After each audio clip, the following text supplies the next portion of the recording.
A new era is upon us, an era of bold transformation, economic expansion, and limitless opportunities. At the heart of our vision for Ghana's future is the implementation of a 24-hour economy that works for all. This strategy will revolutionize our economic landscape. It will create sustainable jobs and position Ghana as a competitive force on the global stage. Across the world, thriving economies have embraced continuous productivity, ensuring that businesses, industries, and essential services operate around the clock to maximize growth and prosperity. It is time for Ghana to also step forward and break free from the limitations of a traditional economy and embrace a future where opportunity is not confined by time. Under this initiative, this administration is committed to providing incentives and tax breaks for manufacturers and businesses that extend their operational hours, encouraging a shift-based employment system that expands job opportunities. We will strengthen key sectors such as manufacturing, retail, healthcare, logistics, and financial services to support such continuous operation. We'll invest in infrastructure, energy, and security to ensure businesses and workers operate in a safe and efficient environment.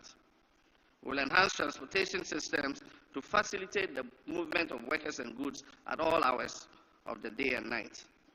We'll implement fair labor practices that protect workers' rights while fostering productivity and economic growth. The time for transformation is now.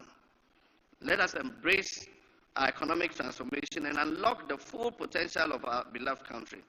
Let us work together to build a resilient, competitive, and a prosperous Ghana. I fully understand that the road ahead will not be easy, but it is a road we must travel. The responsibility for rebuilding Ghana's economy does not rest on government's shoulders alone.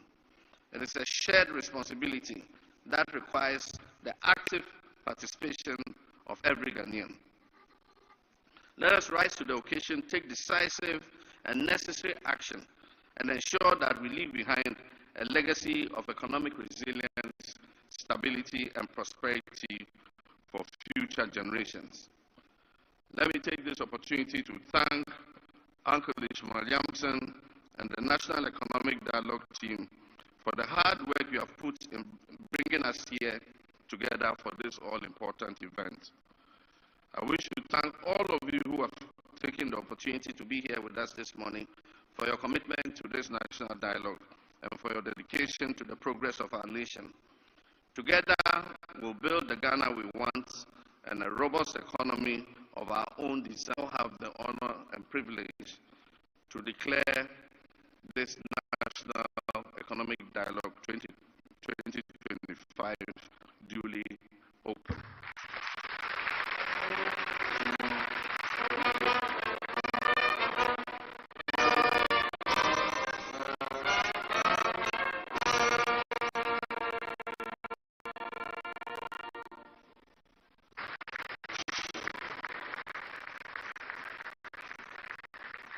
Another round of applause, ladies and gentlemen. Indeed, the time for transformation is now, and Ghana will rise again when we all work to make excellency for your genuine commitment to leading this new chapter in our history. We're almost at the end of our opening ceremony. We'll take a few pictures now, so I'm going to have to invite Your Excellency back just to the base of the stairs to come and join you. So, Your Excellency, please. The planning committee members will be the first to take a group photo with His Excellency and the Vice President, Dr. Ishmael Yamson, if you make way. Anthony Sapong. May I also invite the Chief Justice of the Republic to join the photo op. Mohammed Samara, Ernest de Graft Ejiri and Dr. Nimoy Thompson. The chairman of the National Council of State, please, Honorable Doaja, will kindly join as well.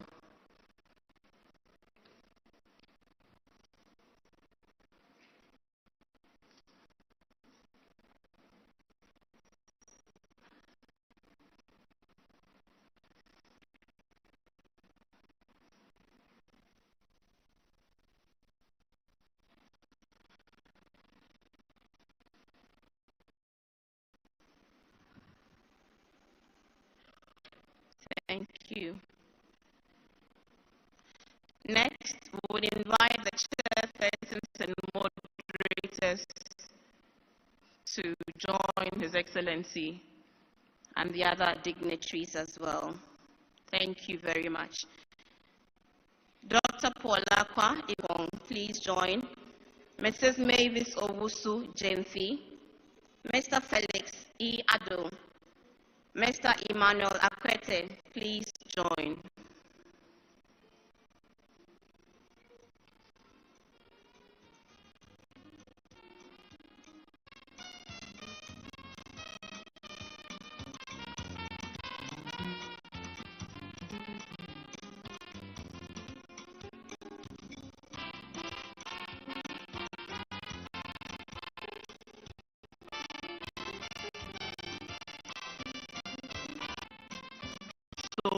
Show us a serious face.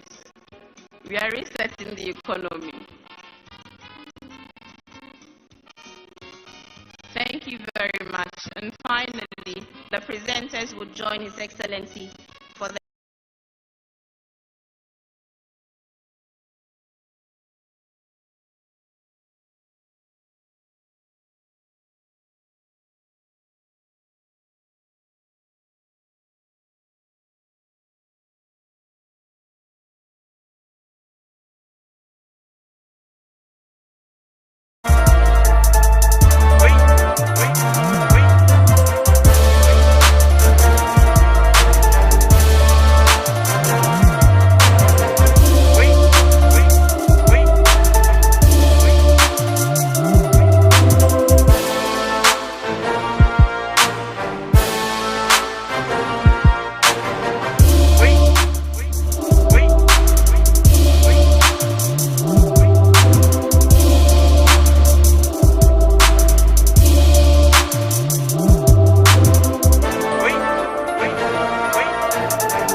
this program together. Let's put our hands together for them. I'd like to now, with respect, invite the chairman of the planning committee, Dr. Ismail Yamson, to open the 2025 National Economic Dialogue with his welcome address. Ladies and gentlemen, let's receive the chairman of the planning committee. It's a long walk to the stage. It's a long walk to economic freedom. So as he walks, let's help with an applause.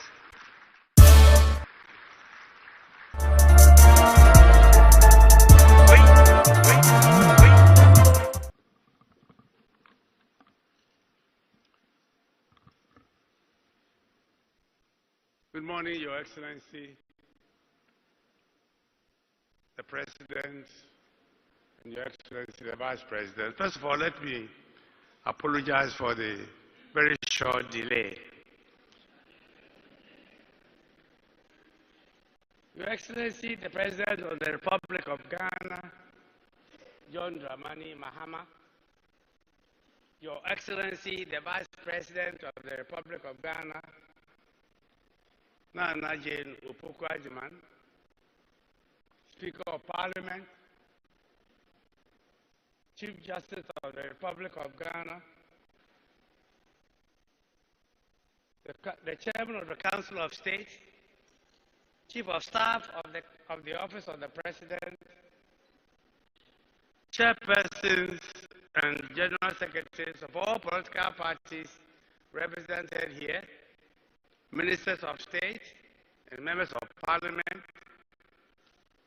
heads of security agencies, civil society organizations, friends of the media, distinguished invited guests, ladies and gentlemen.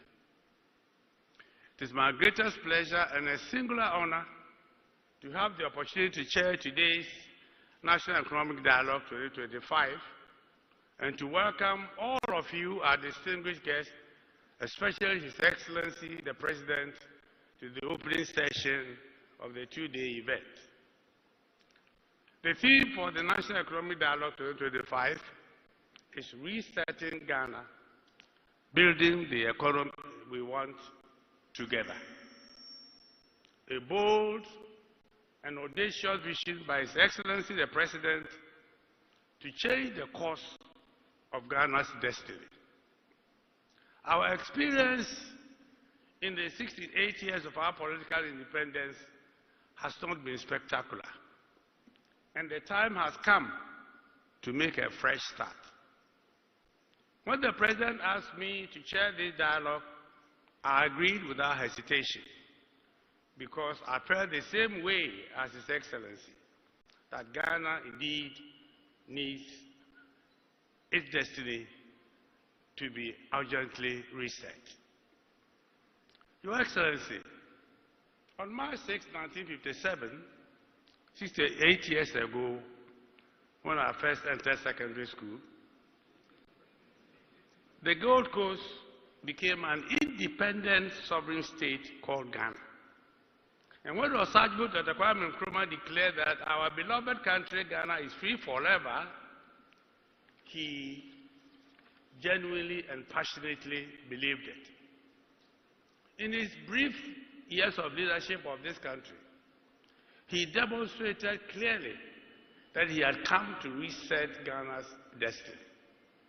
His purpose was not just to liberate Ghana politically from colonial domination and exploitation, but to build a self-confident country capable of managing its own affairs politically and economically for the benefit of all its citizens. In his statement of purpose, Dr. Nkrumah declared his selfless ambition to reset Ghana on a completely new economic model, to establish in Ghana a strong and progressive society in which no one, repeat, no one will have any anxiety about the basic needs of life, about work, about food and shelter, where poverty and illiteracy no longer exist. Disease is brought under control, and where our educational facilities provide all the children of Ghana with the best possible opportunity for the development of their potentials. That was Nkrumah's Ghanaian dream, and he executed this vision with passion, backed by clear and credible actions and a selfless devotion to reset agenda. The transformation of Ghana was dazzling.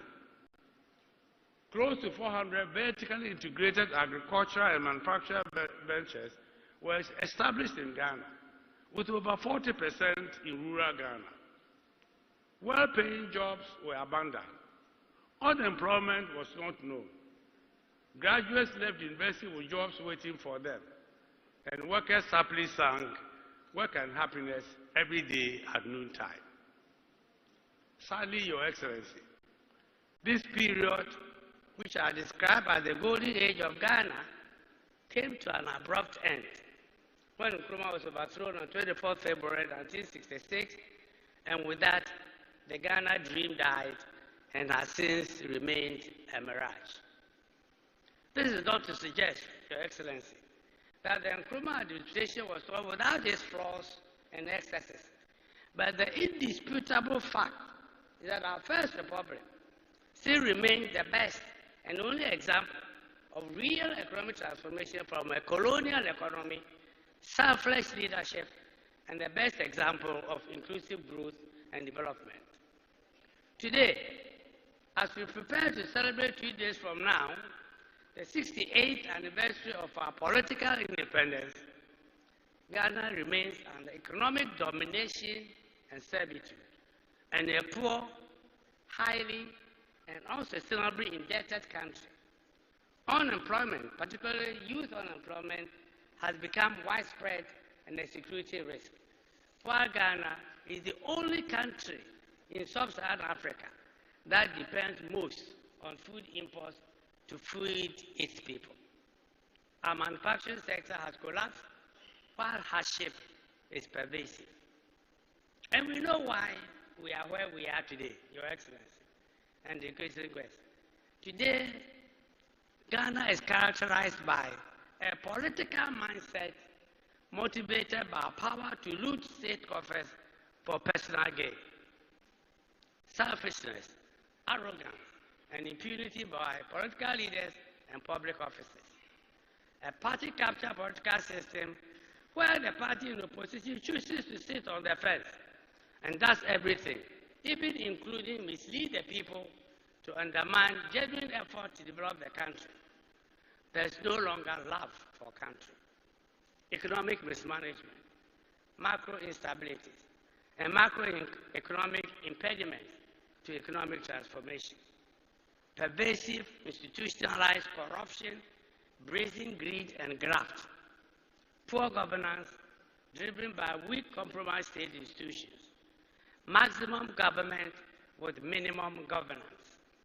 Broken, inefficient, ineffective, and expensive economic and social infrastructure.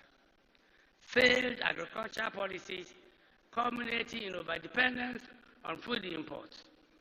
Exporters of commodities after 68 years of independence and an over-reliance on imports of value-added products. A weak and compromised private sector frustrated by the public sector to promote and facilitate corruption.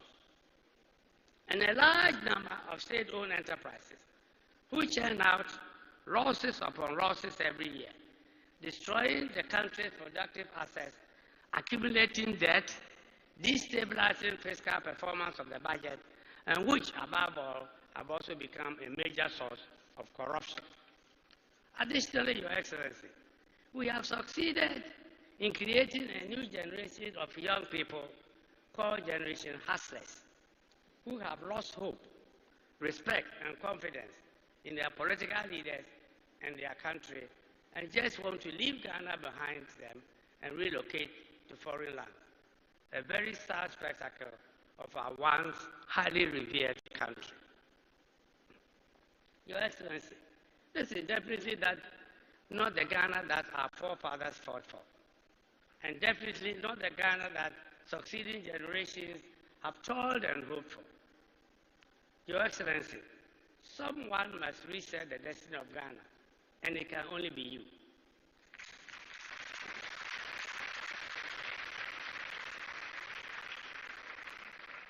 Everywhere in the world that economic transformation has taken place, only one individual has led the charge, and the Lord has blessed you with the wisdom to take on that task.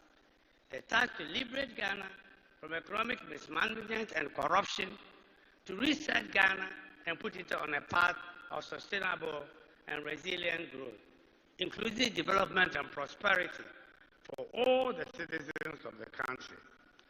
Ghanaians, Your Excellency, are tired of poverty and hardship. I must admit, Your Excellency and distinguished guests, that in the last 68 years of independence, Ghana has also suffered severe disruptions and dislocations from external shocks, including the COVID-19 pandemic and major supply chain disruptions following Russia's invasion of Ukraine, and now the great disruption originating from the current U.S. administration. We cannot ignore them, but the stark truth is that the overwhelming majority of our problems are homegrown and self-inflicted. Only our leaders and the people of Ghana can and must resolve these problems. Let us take the responsibility of resetting our destiny in our own hands. Your Excellency, the journey to reset Ghana is not going to be easy. It is going to be rough and full of risks and frustrations from within and from outside. However, with the determined leadership that you have promised and ownership from you, you shall succeed. Besides, there are many Ghanaians who are ready to stand with you and to work with you to deliver your bold vision. Like supporters of a well-known football club not to be named, you will never walk alone.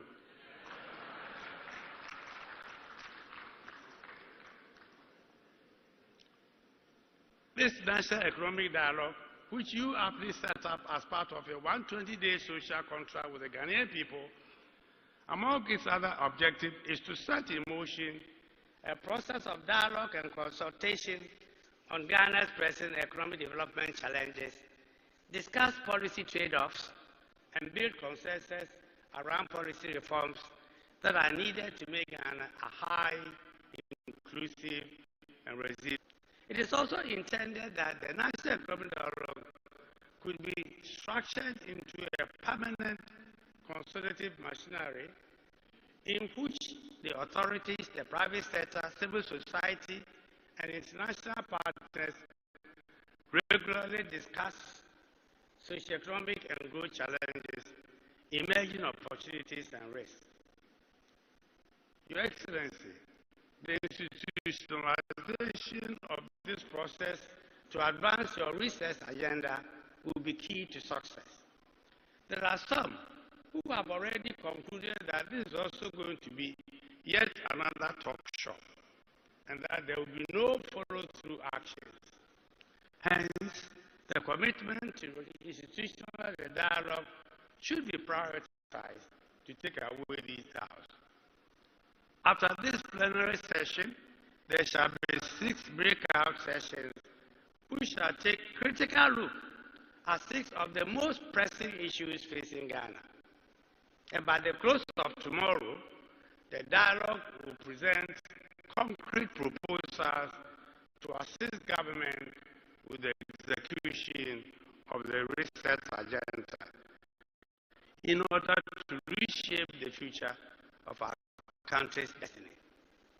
Your Excellency, permit me to reiterate that the task of resetting Ghana cannot be delayed.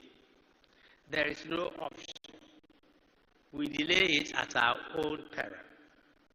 As Brutus says in Shakespeare's Julius Caesar, there is a tide in the affairs of men, which taken at the flood leads on to fortune.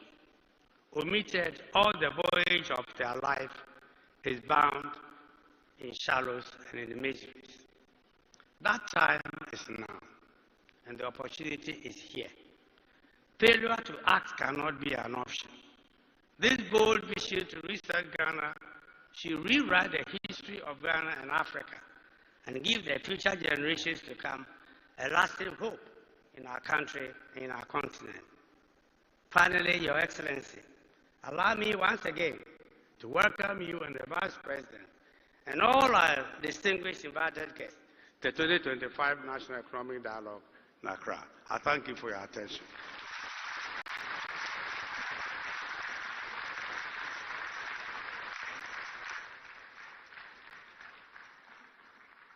I guess the spontaneity of the applause shows the quality of the work. Let's do it one more time.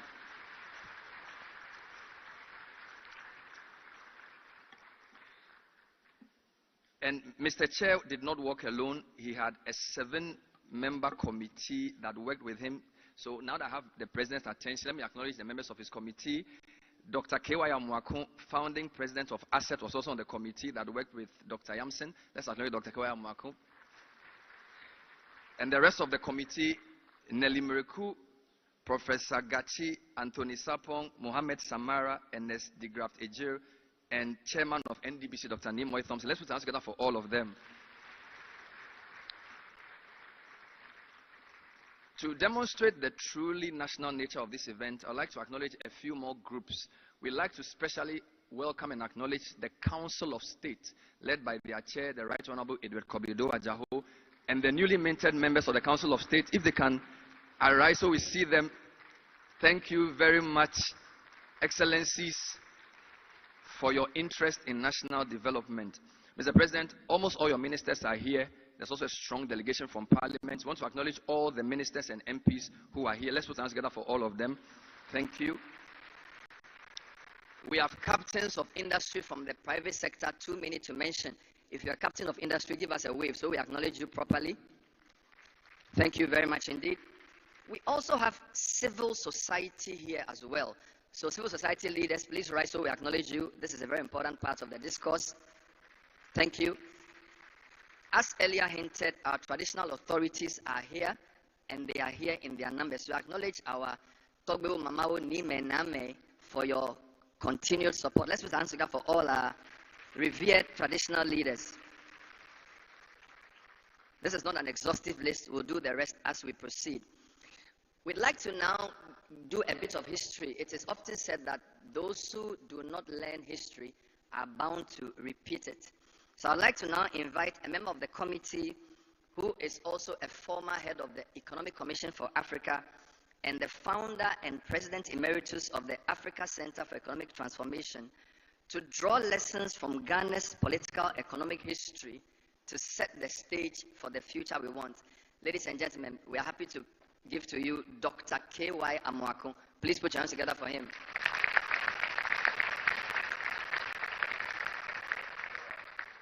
As I said, Nelson Mandela said it's a long walk to freedom. So it's a very long walk. If we can just support with a longer applause.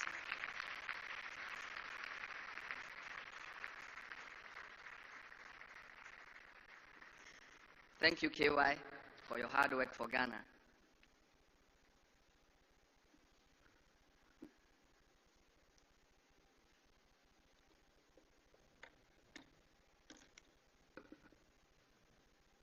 Your Excellency, the President of Ghana, John Dramani Mahama, Your Excellency, the Vice President, Professor Nana Jane Opoku-Agyeman,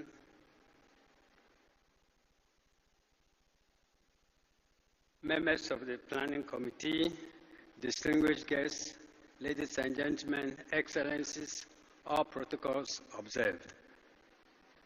It is my great pleasure and honor to be with you today to help set the scene for our national economic dialogue. As many of you know, I've spent my entire career, more than 50 years, in African development. I've had the honor and privilege of working closely with policymakers and leaders across the continent. I'm a proud Pan-Africanist, but first and foremost, I'm a proud Ghanaian. I was 13 years at the time of independence.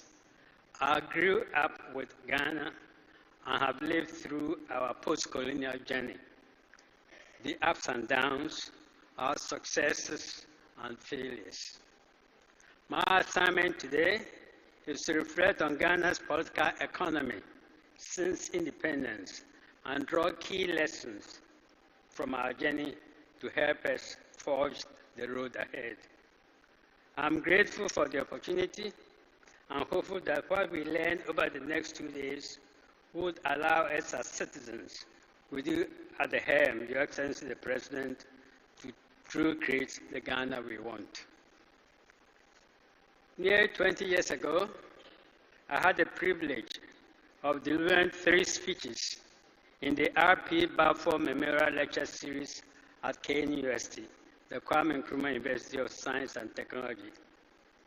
During the first speech, I laid out a vision for a transformed Ghana, a Ghana that by 2030 would match where Malaysia stood in 2005. This meant a tenfold increase in per capita income, a rise in life expectancy from 57 to 73 years, and a future where 9 out of 10 Class 1 pupils will reach Class 5 instead of 2 out of 3. A Ghana where higher education flourishes, with 40% of students going to KNUST and similar institutions to study science, math, and engineering, contributing to the world stock of scientific knowledge and becoming research and managers of our economy.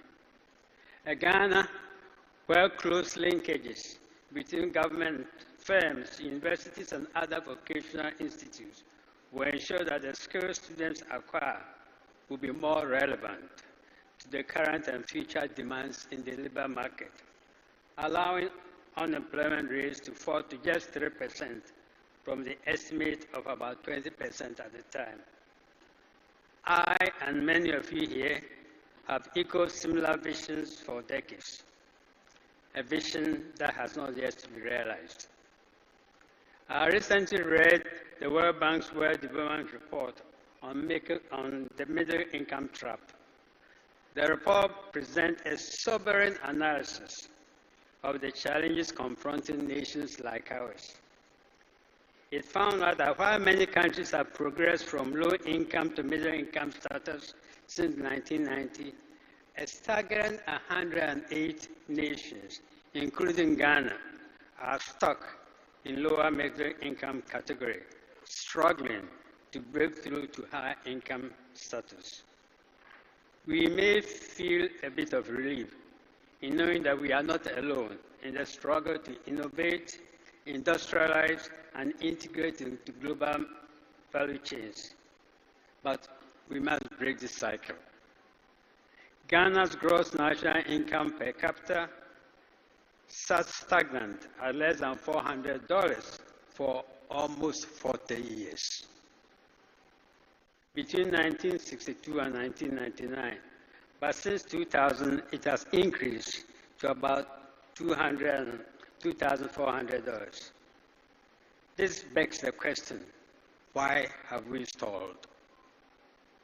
And how can we make today's effort count, recognizing that economic transformation takes decades, not years? But it should not take another 50 years for Ghana to become an upper middle income country. And I hope that President Mahama's reset would include raising our ambitions. We can and must become a developed economy in the next 20 years. It is my firm belief that success hinges on three things: visionary leadership, policy continuity and consistency, and a shared responsibility between citizens and their government.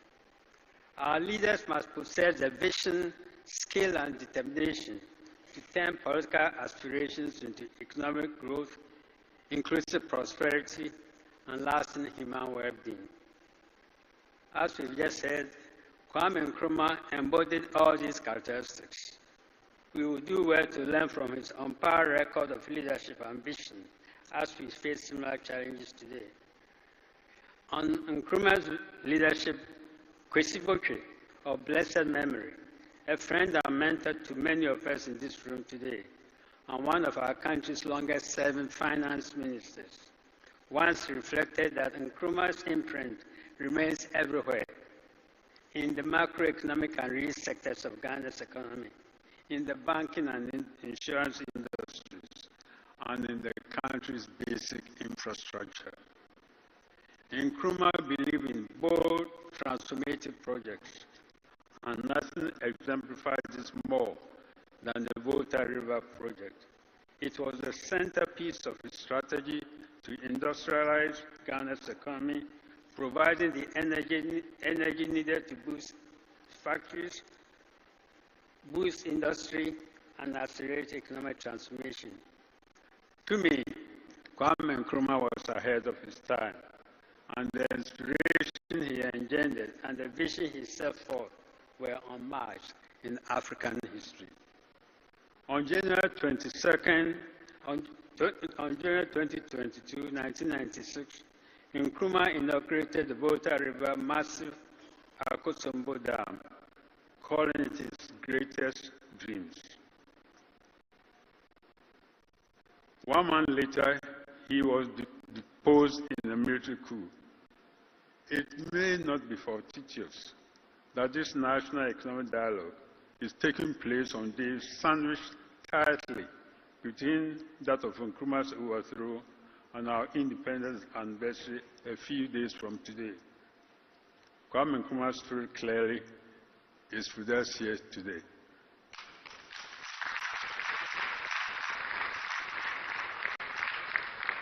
In any case, what followed Nkrumah's overthrow was 15 years of political instability and economic mismanagement, marked by a destructive cycle of coups. When Gerald Rawlings' military regime took over in 1981, Ghana was in a crisis. To his credit, Rawlings stabilized the government after a couple of years, and before long, the economy started to recover. In his address to the opening of the third session of Parliament in 1985, Rawlings presented the first step of Ghana Vision 2020, a framework, quote, to realize the long-term vision of raising Ghana to the ranks of the middle-income countries of the world. At the time, the policy reforms pursued by the government were beginning to stabilize the economy. However, Ghanaians demanding a return to civilian rule rightfully pushed back against the authoritarianism and human rights abuses of the military regime. In response, Rawlings agreed to hold democratic elections in 1992, ushering in Ghana's Fourth Republic. But Rawlings remained skeptical. He feared that economic gains and stability could be compromised by premature democratization, but ultimately had little choice. The move to multi-party democracy system in 1992 split and crystallized our political landscape into two dominant political parties, the National Democratic Congress, or the NDC, and the New Patriotic Party, the NPP. This is where long-term, collectively held vision for Ghana's future began to unravel, and where policy continuity and consistency started to fade. The two parties have traded off the presidency and power with regularity, with the latest transition taking place just 2 months ago. These transfers have been peaceful, earning Ghana the reputation of a beacon of democracy in Africa and increasingly in the world. But our frequent transfers of power, no matter how peaceful, are not anchored in the long-term and widely shared vision for our economic transformation. Rather, they have come with interruption in policy direction and programs, fragmented development efforts, wasted money, and a lack of sustained economic momentum. Intense political polarization has pushed us further and further apart when progress depends on working closer together. This brings me to the third necessary element for our future success, a shared responsibility between citizens and their government. I applaud President John Mahama's vision of resetting Ghana for jobs, accountability, and prosperity as a bold framework to help propel us forward. The next 4 years present a crucial window to lay a strong foundation for the Ghana we want in 2050.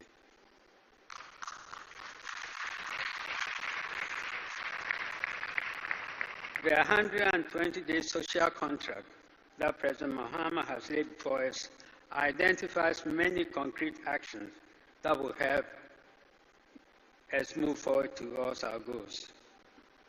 But a contract can only exist between two or more people, or two or more parties. Neither the government nor the people can achieve our vision for a transformed Ghana alone. We as Ghanaian citizens have a responsibility to take up the mantle of accountability and progress if we want to see lasting change. And based on my experience, I must admit, I'm concerned, but I'm also hopeful. Excellencies, ladies and gentlemen, as many of you know, 3 years ago, under my leadership, the African Center for Economic Transformation, in collaboration with Ghana's leading think tanks, policy institutes, and civil society organizations, launched the Compass for Ghana's Political and Economic Transformation, commonly known as the Ghana Compact. Our goal is clear: to identify the structural barriers hindering Ghana's transformation and to define the future we, as Ghanaians, aspire to by 2050. This effort is rooted in a fundamental democratic principle: ultimate power lies with the people. Ghana's transformation depends on its citizens setting a bold vision for the nation and holding governments accountable and themselves accountable for delivering on that vision. The Compass addressed some of our most pressing policy issues. There are 7 core thematic areas: national development planning, fiscal responsibility, youth education and skills, gender equality, private sector development, health and climate change. The Compact is built on analysis from Ghana's leading minds and institutions. It is informed by a consultation with all major political parties, traditional and religious leaders, and the cross-section of Ghanaian visionaries, and it fully reflects engagement with citizens across 10 regions of our country to ensure these recommendations are grounded in the daily realities of Ghanaians of all backgrounds. All this effort culminated in the Citizens' Convention in June 2024 at the University of Ghana. It brought together 500 people representing the various stakeholders associated with the Ghana Compact. We convened to create a citizen declaration of a social contract with the government of Ghana, or the expectation to guide governance in our country as we approach the 100th year of our independence in 2057. For each of the 7 thematic areas of the Compact that I mentioned, a set of targets and key actions to achieve them by 2030 was also identified. The Convention agreed that a robust accountability mechanism must underpin such a transformation agenda, not merely a monitoring tool, but a fundamental framework designed to ensure that the commitments enshrined in the social contract are realized. Such a mechanism will be a way to track, evaluate, and ensure that the fulfillment of these commitments will foster a stronger democratic process, enhance transparency, and rebuild trust between the government and its citizens. Importantly, the Compact emphasized the obligations of all of us as citizens in moving towards a transformed Ghana, underpinned by values such as patriotism, loyalty, honesty, and integrity, as well as civic education that starts early and is adequately funded. At the heart of this, to me, is a shift in our mindset to embrace the African personality that Kwame Nkrumah dreamt of more than 40 years ago, when he said, Africa needs new type of citizen, a dedicated, modest, honest, informed man, a man who submerges himself in the service of nation and mankind, a man who abhors greed and detests vanity, a new type of man whose humility is his strength and whose integrity is his greatest. I'm sure that if Kwame Nkrumah were with us here today, he will be saddened to see how far we have strayed from this vision. I share his disappointment, but I also know that we can turn this around. And please allow me to add that I'm grateful to everyone who has engaged in the compact process thus far, allowing us to bring concrete citizen-driven solutions to our administration to complement its swift efforts to correct the course we are in. And of course, we will continue our partnership, particularly with the National Demand Planning Commission under the leadership of the veteran V. Moore Thompson. Excellencies, I have shared where we have come from, and with the rest of my time today, I'd like to look forward, taking lessons from our history and from the Ghana Compact process to help inform what we do next. I'll start by highlighting 4 critical areas where the Ghana Compact in the coming months can help take forward the recommendations from this national economic dialogue and support the goals and objectives of President Mahama's reset agenda. First is on governance. We need a code of good governance to enhance transparency and accountability in government operations, particularly in procurement and auditing, while fostering active citizen engagement in governance process.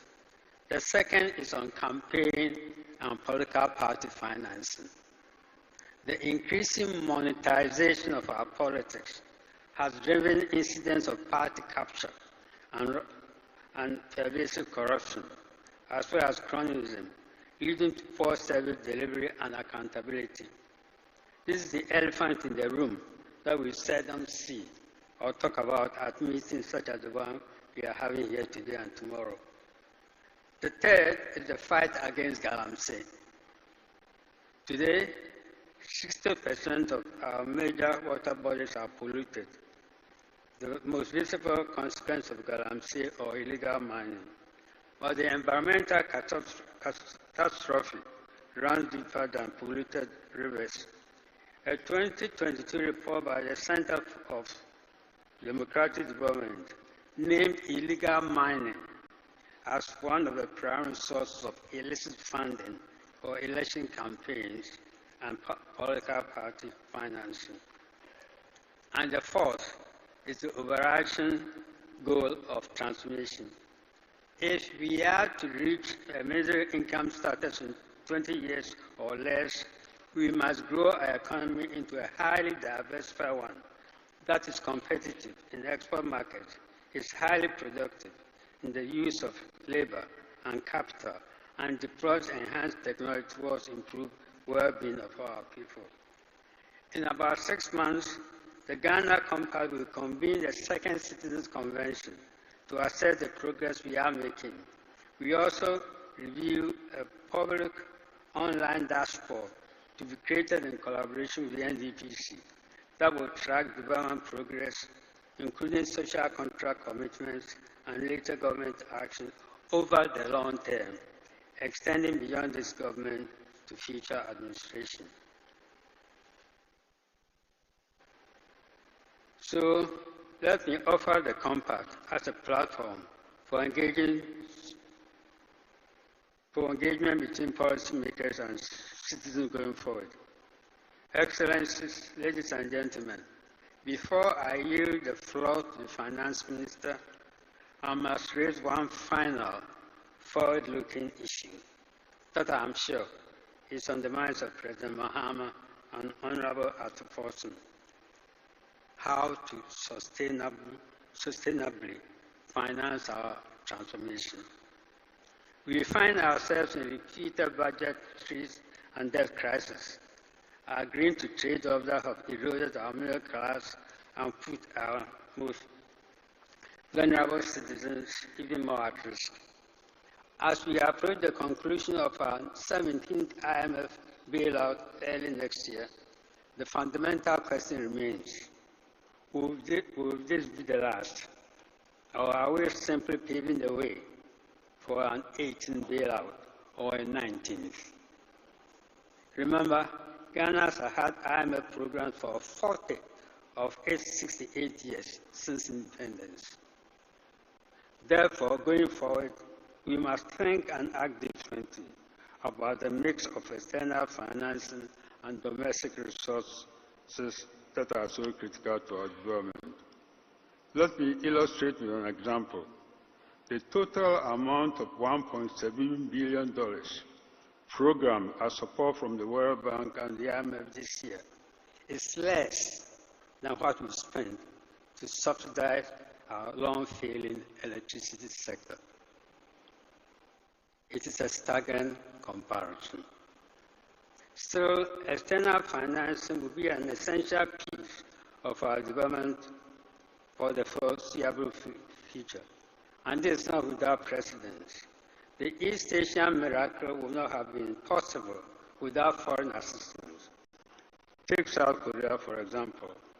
In the 30 years between 1946 and 1976, he received near $6 billion from the US alone, a huge amount at the time, with very few conditions. That allowed the country to define and pursue a homegrown vision and a strategy of its own. Today, South Korea is one of the world's largest economies. But the global landscape is shifting, and we need to shift with this. Recent policy shifts, including those of the Trump administration in the US and other several European countries, have introduced uncertainties into the prevailing development aid architecture. Above all, the global financial architecture is failing to meet Africa's needs. It needs a fundamental overhaul to be fit for purpose for today. Ghana has been part of a strong coalition of countries, institutions, and advocates pushing for African practice in the global financial system. The coalition has had some success, but we must not wait for the world to solve this problem for us. No country has developed on the back of aid alone. It is time to look inward at how to raise revenues and fund our own development so that our dependence on external finance does not continue to hold us back.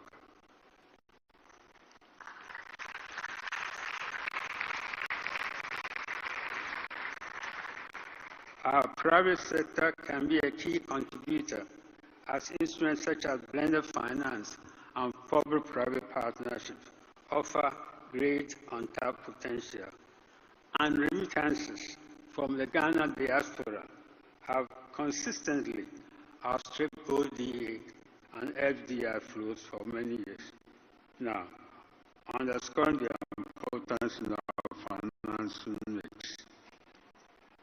The upshot of all this is that Ghana needs a comprehensive financing strategy, one that effectively aligns different funding sources to our vision for economic transformation. Such a strategy should include three fundamentals. First, a Ghana Development Finance Platform that will coordinate the flow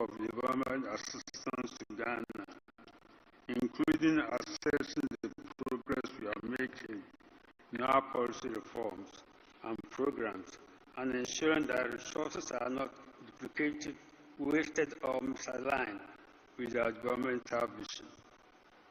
Second, a long-term agreement with our major external partners. A particular illustrative example of this is the World Bank's agreement with Pakistan. The bank has committed to providing $20 billion in financial support over 10 years, a shift from the traditional short-term partnership approach used in Ghana and other countries. The basis for this longer-term approach in Pakistan is the realization that after the recent crisis, the country needs to break away from its past pattern of stop-and-go reform cycles and instead commit to a credible, more stable developmental course.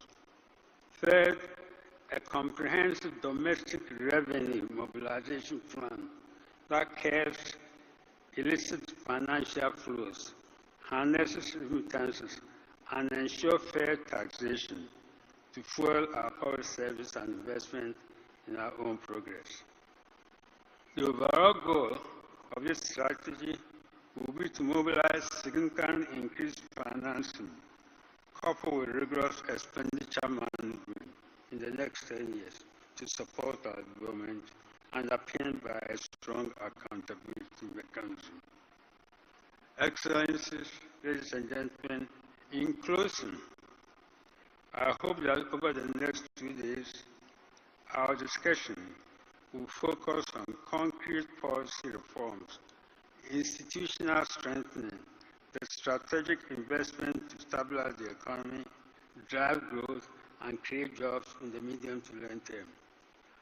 I applaud President Mahama for putting the dialogue together at a critical moment in his administration.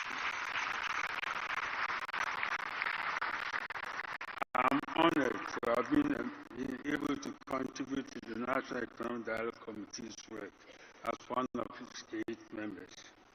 And I salute you, Ishmael, for the outstanding job you have done as chairman of the committee in such a short time. Finally, let me mention Rishi Sharma, an author, fund manager, and columnist for the Financial Times, who wrote a book in 2013 called Breakout Nations, and predicted the countries that will become the next economic miracles by 2050. Not a single African country made the list. Not South Africa, not Nigeria. Therefore, my question for all of us is a simple one. What would it take for Ghana to become a breakout nation by 2050?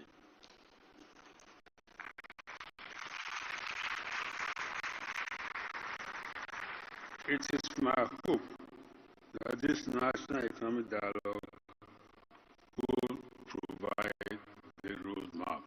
Thank you for your attention.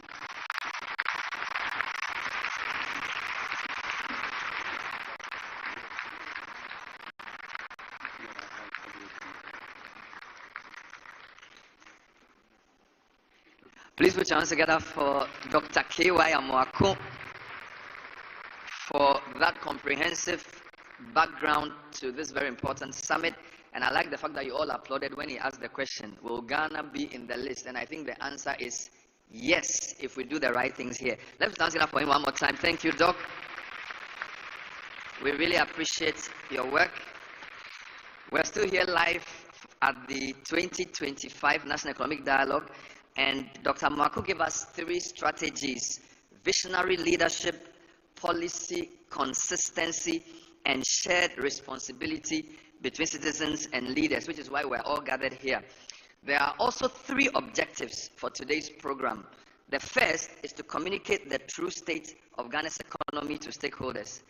That is what the subject of the next presentation would be.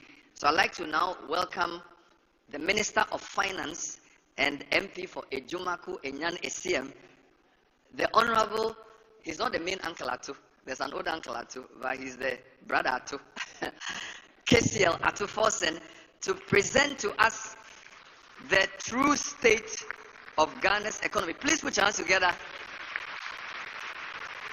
So you are brother Atu. Since Uncle Atu is still there. Thank you, sir.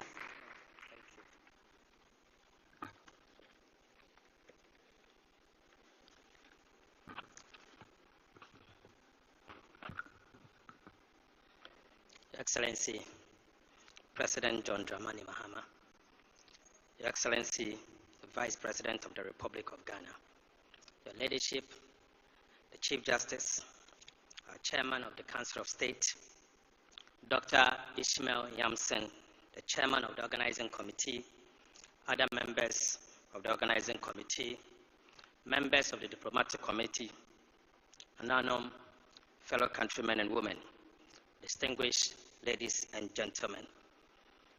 It gives me great pleasure to welcome you to this august gathering. Your presence here is a testament to your love for country and the resilience of our collective unity and purpose.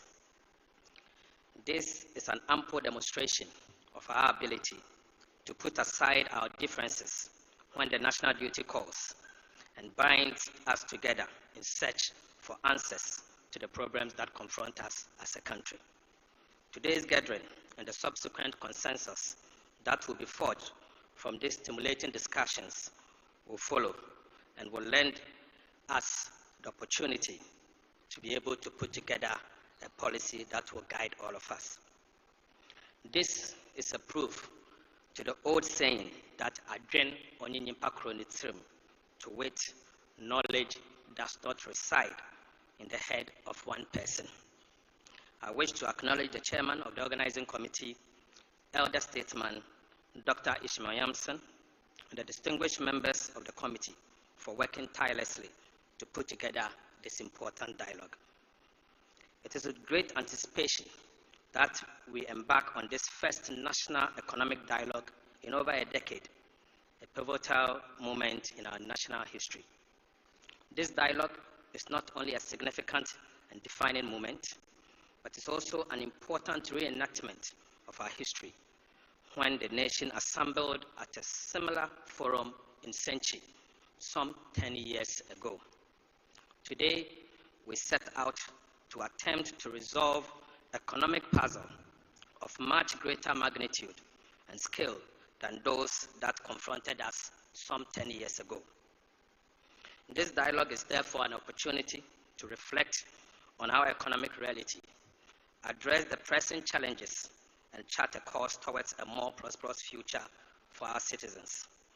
It is my hope and prayer that the lessons that will emerge from these conversations will guide our steps and that we may not repeat the mistakes of recent past. The panel discussions, workshops, and breakout sessions have been carefully designed to confront the present economic challenges of our time. The resultant prescriptions and the critical policy initiatives will drive structural reforms and our transformation agenda to reset our economy and secure the prosperity of our citizens.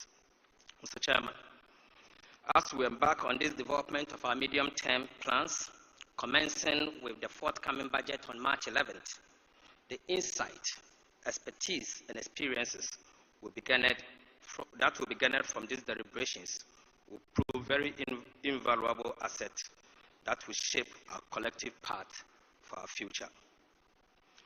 In this time of crisis, it is very imperative that we acknowledge the significant toll that has been borne by every Ghanaian, particularly the poor, from severe currency depreciation to hyperinflation, from haircuts to steep tax increases, from rising inflation, from rising fuel costs to rising electricity prices, and very increasing interest rates. Fellow countrymen and women, the economic crisis isn't over. Indeed, the full length of our current crisis is still unraveling by the day. The situation requires significant sacrifice from all of us to stem the bleeding and place our economy back on the right trajectory. I'm pleased to note that His Excellency the President has taken the lead and has given the strongest signal to our commitment to sacrifice. In furtherance to his commitment, we have streamlined and realigned the size of government, evidenced by the reduction of ministers of state to 60 from the initial 123 and later to 88 ministers. We have followed this. We have also followed with significant budget cuts that will be announced soon for the office of the President, and further prohibition of the first-class travels by all government officials.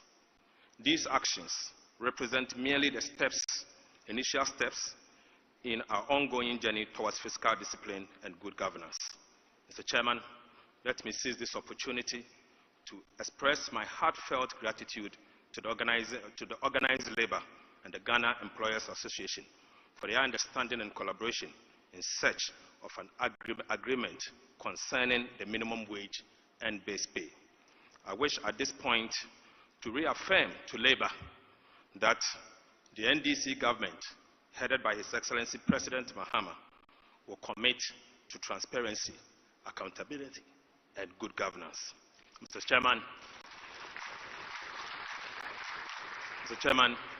distinguished ladies and gentlemen, I would now crave your indulgence to take you to a presentation on the state of the Ghanaian economy. Ladies and gentlemen, I will be taking you to only 4 chapters: the growth trajectory, the long-term trends, and the urgent need for us to reset, the fiscal challenges we face, and opportunities to reset, and I'll make some proposal for the way forward. Your Excellency, truth be told, the causes of the 2022 macroeconomic crisis can be traced well before COVID-19 and the deterioration of global economic conditions. In fact, when these shocks struck, the Ghanaian economy was already in a very precarious state. Ghana has experienced a strong growth since 2000s, beginning 2000. Strong economic growth over the past decades placed Ghana in the top 10 fastest growing countries in the sub-Saharan Africa, reaching middle income status in the year 2011. Between the year 2008 to 2019, Ghana's economy expanded by about 6.8% per year, above regional and global averages of 4.4% and 2.7% respectively. GDP per capita doubled, averaging 3% growth per year. However, the growth was driven by oil and mining, accompanied by huge debt accumulation. Oil production began in the year 2011 and contributed steadily to economic growth, representing 5% of GDP on average. Moreover, between the year 2013 and 2019, nearly 20% of GDP growth was directly attributed to mining, in fact, gold mining. Simultaneously, the growth acceleration was sustained by increased fiscal imbalances, which fueled debt accumulation. The fiscal deficit averaged about 4% of GDP between the year 2008 and 2019, more than twice as much as in the year 2000, between 2000 and 2007. Public debt went from 20% of GDP after a peak in the year 2006 to 93% at the central government level in the year 2022. Although these factors led to increased vulnerabilities to the commodity prices and shocks, Ghana failed to take action. The growth, as we have seen, has not translated into structural transformation and productivity. There has been very limited progress in structural transformation, with the agriculture sector still representing 1/5 of GDP and also 1/3 of the labor force, about 33%. Manufacturing productivity remains relatively low, and higher productivity sectors in industry, such as commercial mining and construction, employing few people, the informal sector and self-employment have absorbed a large share of the labor force, even among the higher income quintiles. This is contrary to what we've seen in some advanced countries and medium-sized countries. Ghana's export basket has remained concentrated in simple products with low value addition. The economy is dominated by primary products with limited value addition, which restricts the potential for economic diversification and growth. Ghana's top 3 exports, gold, crude oil, and cocoa, accounted for 85.1% of the country's total exports in the year 2024. High productivity manufacturing is relatively small and has not exploited the opportunities that we have with ECOWAS, AGUA, EPA, and AFTA. This reliance on primary commodities highlights the need for strategic effort to diversify the economy and reduce dependency on a narrow range of products, taking advantage of global value chain. Your Excellency, unfortunately, income inequalities has progressively worsened. Inequalities across regions persist due to lack of economic convergence, disparities in service delivery, and environmental degradation. Poverty rate in Upper East, Upper West, and Northern region remains above 50%. Rapid urbanization has led to rising disparities within cities. Although urban poverty rates have dropped over the last decade, the number of urban poor has not increased at all.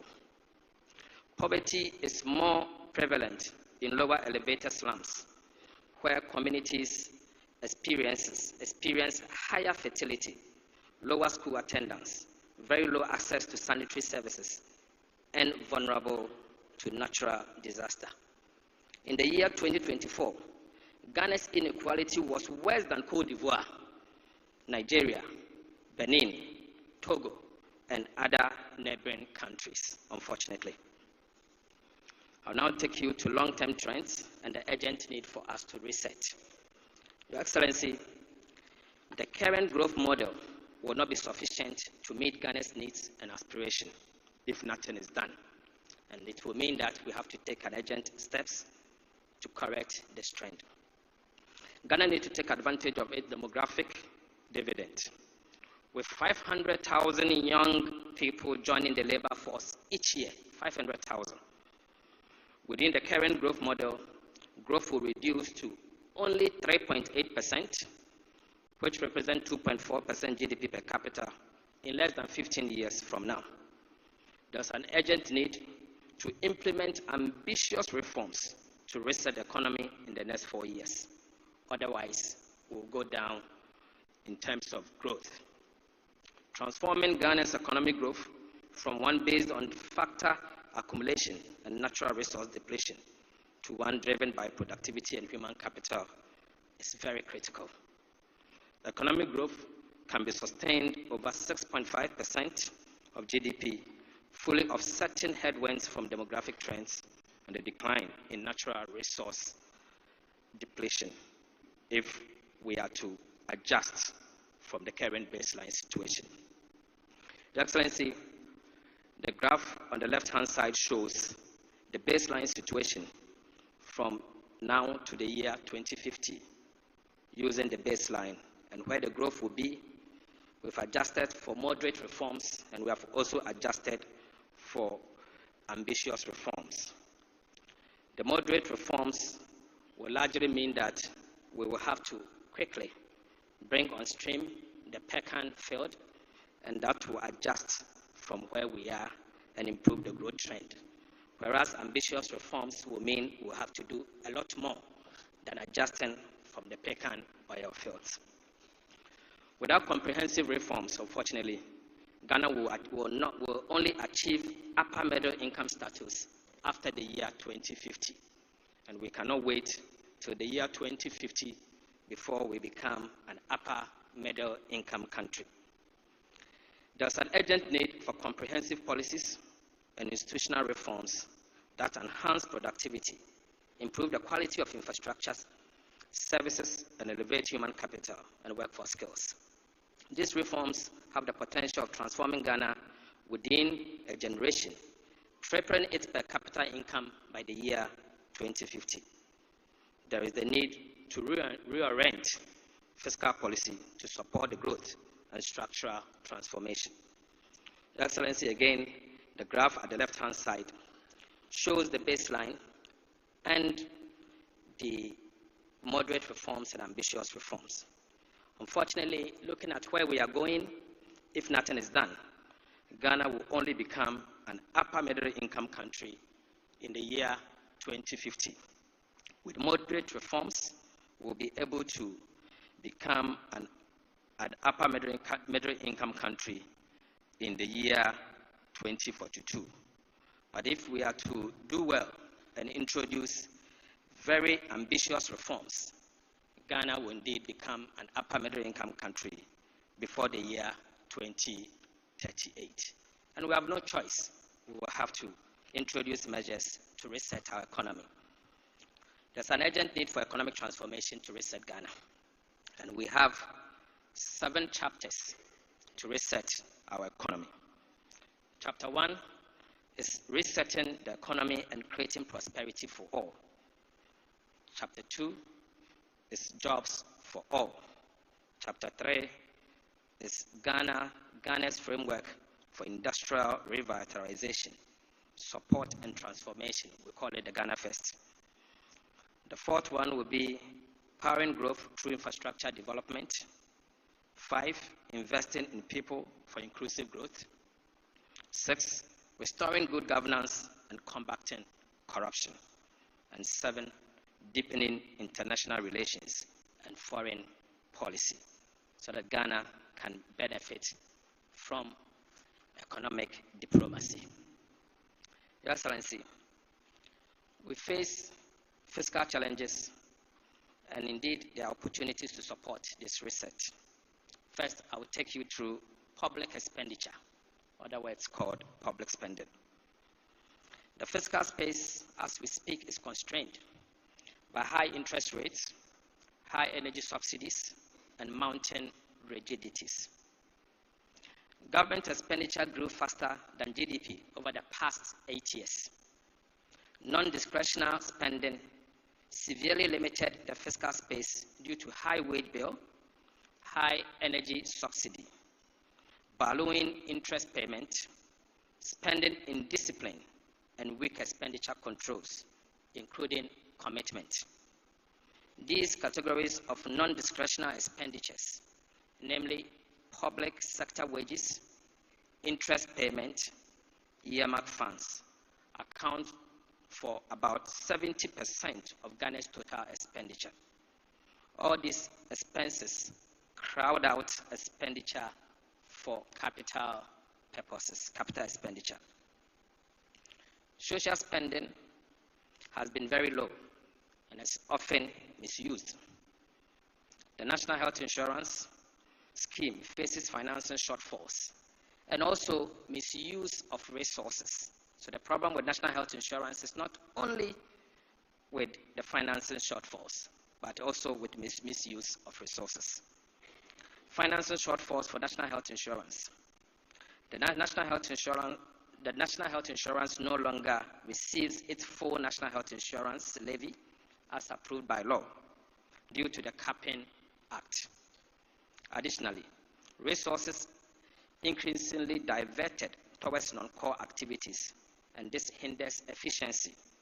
Today, less than 60% of the National Health Insurance budget goes to non-claim payment. And you could see that in the year 2008, from the graph, we used to use 86% of the national health insurance budget for the purposes of claim payment. This has reduced to about 58%.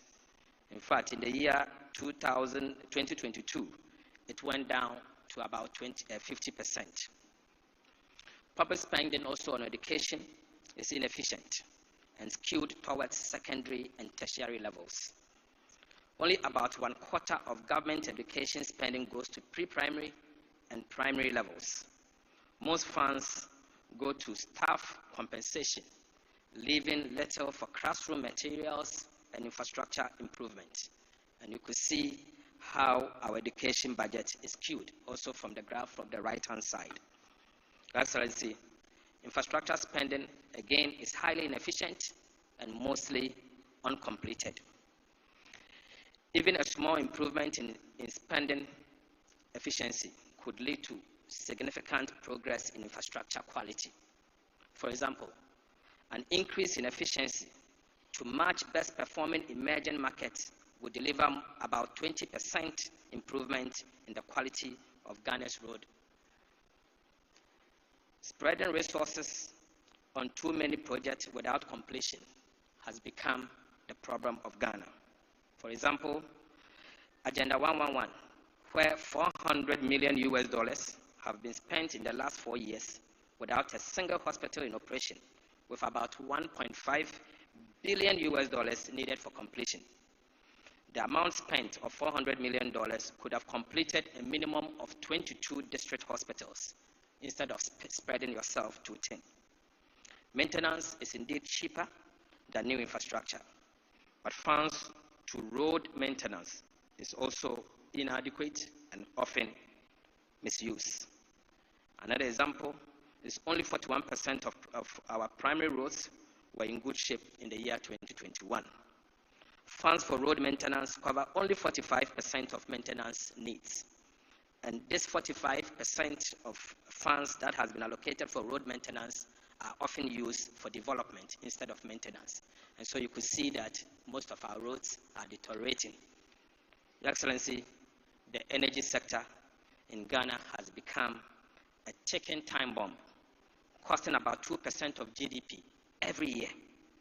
Every year. The objectives of the energy sector recovery program are completely off track. Fixing the sectors require radical measures. High generational costs due to lack of competition and limited renewable capacity in the energy mix is a problem. High distribution and collection losses at ECG. High distribution and collection losses at ECG is also a problem. Currently, only 62% of total energy purchased by ECG is collected. And even out of this 62%, 65% of that amount is used to pay for supplies through the cash water fall mechanism. Unfortunately, 35% of the ECG's revenue is used to take care of ECG themselves over things that they don't actually require. Non-cost reflective tariffs. About 50% of cost of service provision is a matter for us to discuss. However, I still maintain that tariffs should not be used to reward ECG's inefficiencies and other inefficiencies in the system.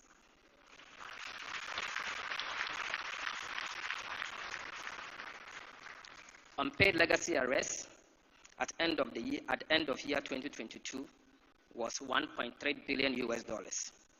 Annual cumulative sector shortfall in 2024 stood at $2.2 billion, despite government transfer of $2.1 billion in the year 2023 and 2024.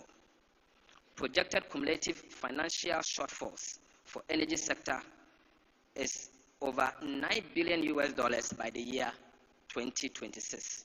And this is without any intervention, and if we assume business as usual. This simply means we have to take action, and the action must be now.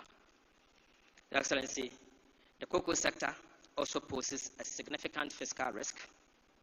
Declining cocoa production with record high prices. Cocoa production has dropped nearly 50% over the past 3 years. The 2023-2024 crop season, Cocoa Board would not would not be able to supply was not able to supply 330,000 tons of cocoa contracts. Existing forward sales contracts locked in lower prices than current market rates. Revenue losses of $840 million for both Cocoa Board and the Ghanaian farmer as a result of what is happening at Ghana Cocoa Board. Additionally, about $500 million losses for rollover contract was achieved in the last year. The market prices and differentials is what aids smuggling. Large gap between market price and farmers' payment encouraged smuggling and threatened long-term sustainability. This implies that for every ton of cocoa delivered this year, in fulfillment of the rollover contract, Ghana Cocoa Board and the Ghanaian farmer would lose $4,000 per ton in revenue. No wonder we are unable to offer the cocoa farmer the right price, because every ton delivered because of the rollover contract, $4,000 has been lost. And so the government is unable to offer enough for the cocoa farmer. And this is what is actually leading to the smuggling of cocoa beans to our neighboring countries, Togo and Ivory Coast. Cocoa Board's extra budgetary spending is also a major fiscal risk. Total debt at the Ghana Cocoa Board is $32.5 billion, of which $9.7 billion is due to be paid at the end of September 2025, this year. Outstanding cocoa road contracts reached $21 billion, in fact, $1.3 billion in the year 2024, of which only $4.4 billion accounted for in Cocoa Board financial statement. Supplier arrest is difficult to quantify because of lack of transparency and has become a major concern to industries. Excellency, the elephant in the room. SOEs and joint ventures company showing mounting operational and financial risk. Almost all state-owned enterprises are in the red. Almost all of them are in the red. From the Electricity Company of Ghana to the Agricultural Development Bank. Almost all of them are in the red. In fact, beginning from the year 2021, 2022, and 2023, you will see that Cocoa Board posed some profit of $2.2 billion in the year 2023. For Your Excellency, this is artificial profit. This profit is because they failed to service their debt because of the debt suspension. And so all the cocoa bills that were due at the time, they failed to pay because of debt suspension.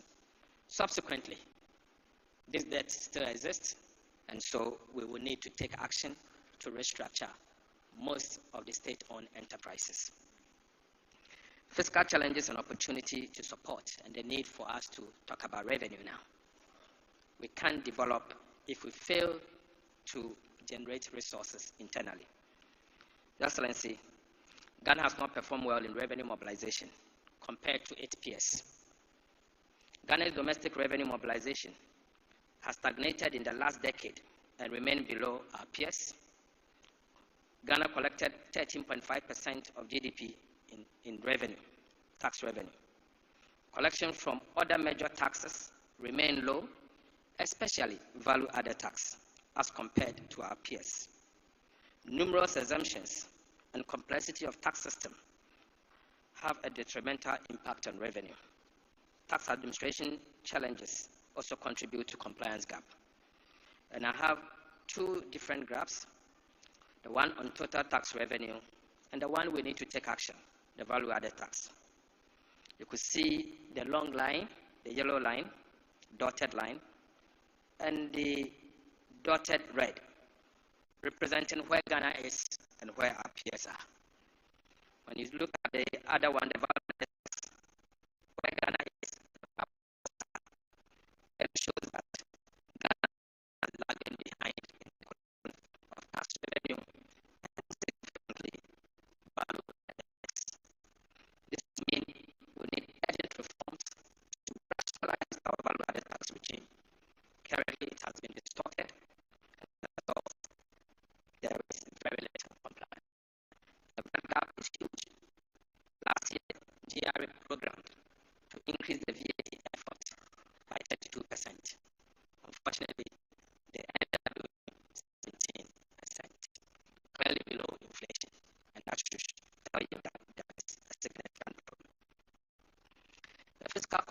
tax exemption calls for rationalization whilst mitigating the impact on the poor. The Tax Exemption Act in the year 2022 set out clear criteria, but other legislation introduced further tax incentives that deviate from the national tax benchmark. Exemptions from VAT, PIT, and import duties are estimated to generate a loss of about 3.9% of GDP. This amount does not include corporate income tax exemptions. While this exemption offers some relief, they are costly, in fact, very costly, and they create leakages, complexity, and distortions in the tax system.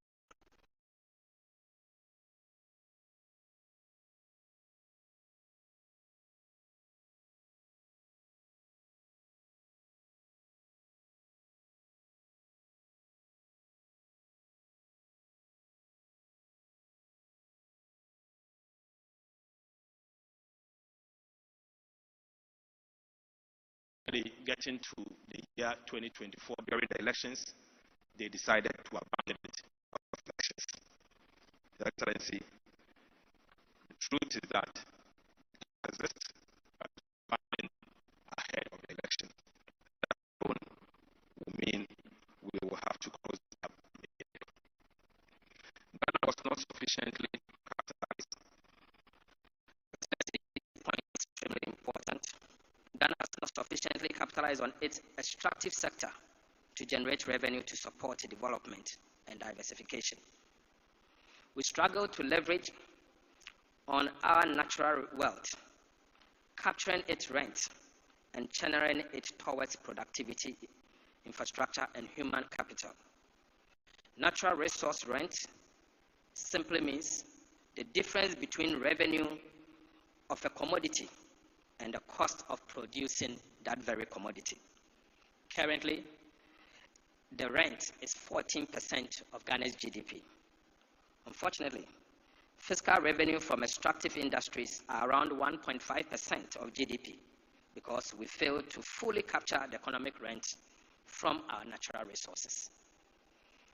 Simply put, whilst extractive industry is enjoying a rent of 14%, Ghana has not been able to take advantage of the rent. All what I want to say is that, can we take advantage and take 1% of the 14% rent as a country to support our development in infrastructure and also human capital? Fiscal challenges and opportunities, Your Excellency, with their other considerations outside taxes, expenditures, and financing. And the other considerations are institutional reforms and corresponding policy directions that we will need to guide us. The fiscal rule. The Fiscal Responsibility Act 2018 failed to contain debt accumulation, the very reason why we set up the Fiscal Responsibility Act. Lack of enforcement and credibility issues, limited counter-cyclical flexibility in the law were the problems. SOE reforms are urgently required. Poorly performed SOEs in energy and agriculture sectors burden public finances, growing fiscal risk from contingent liability and quasi-fiscal operations that we need to address.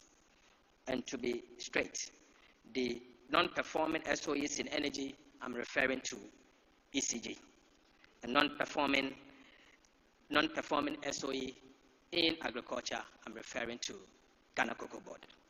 Your Excellency, the PFM and procurement systems urgently need to be upgraded in order for us to achieve a long-term fiscal discipline, because currently they are becoming quite outmoded, and there's the need for us to restore it. Broader macroeconomic framework. Containing high inflation and stabilizing the cedi is key for fiscal action and growth. Inflation remains stubborn, around 23% since May 2024. Climate issues such as drought in key agriculture areas and delayed rainfall have harmed production, while supply chain challenges have further impacted on food costs. High inflation reduces cost of living and worsens food insecurity, particularly for the most vulnerable. Tight monetary policy stance is essential to control inflationary limits, reduce risk premium, and improve credit to private sector, and encourage an exchange rate stability is essential to contain the debt service and pass-through of import prices. Your Excellency, the recent reduction in T-bills alone is saving Ghana about $1 billion, 1 billion Ghana cedis. That 1 billion Ghana cedis can be channeled to critical areas of the economy. And clearly, we need to take steps to reduce the borrowing and also reduce the cost of borrowing so that we'll be able to channel the dividend to support our national development. I now move to the way forward and conclude. Fiscal policy in the past 8 years has been very ineffective. As a result, the macroeconomic situation remains very fragile. It is imperative that we build a momentum for reforms.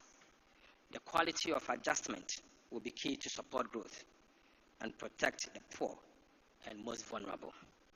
Your Excellency, we have 7 focus areas: enhancing domestic revenue mobilization, balancing equity, simplicity, and efficiency, pursuing a quantitative fiscal consolidation, ring-fencing growth, enhancing spending, and social spending is the second focus item. The third is ensuring compliance with public financial management and public procurement laws, implementing robust commitment control to maximize value for money and ensure fiscal discipline. The fourth is to enhance the efficiency of public spending in social programs and public infrastructure. The fifth is phasing out costly, regressive, and ineffective subsidies in the energy sector, whilst increasing targeted social programs. The sixth is reforming state-owned enterprises that create contingent liability and quasi-fiscal spending. Example is Ghana Cocoa Board and the almighty Electricity Company of Ghana. Your Excellency, strengthening Ghana's fiscal framework by redesigning the fiscal rule, strengthening automatic stabilizers, while containing budget rigidities and revenue earmarking is the seventh one. And to conclude, Mr. President, fellow citizens, we can reset our economy. We can do this.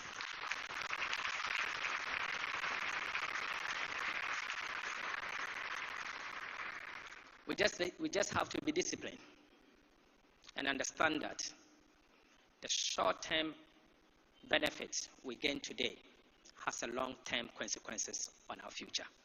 Let's do this for Mother Ghana. Thank you, Excellency.